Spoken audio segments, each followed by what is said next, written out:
Assalomu alaykum hurmatli qizlarim, go'zallarim. Bugun mana yana bir qizimiz chiroyli sochlarini olib keldi. Ularni chiroyli rang chiqarib beramiz, xudo xolasa. Sochini o'zimiz 1 yil oldin fonasitiya qilganmiz. Holati juda yaxshi turibdi. O'sgan joylari bor, oqlari yo'q. Xudo xolasa bu yerni chiroyli qilib chiqarib beramiz.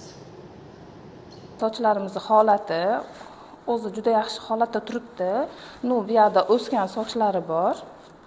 Qora rangda o'sgan, oq umuman yo'q sochda.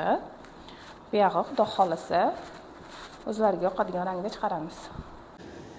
Mana hurmatli klientlarimiz, sochlarimiz nihoyat bo'ldi. 5-6 soatlik mehnat samarasi. Klientimiz o'ziga ham juda yoqdi. Juda chiroyli yarashdi.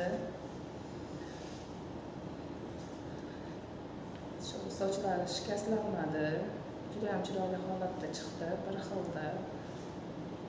Tabiiy bo'lib, chiroyli yarashdi o'ziga.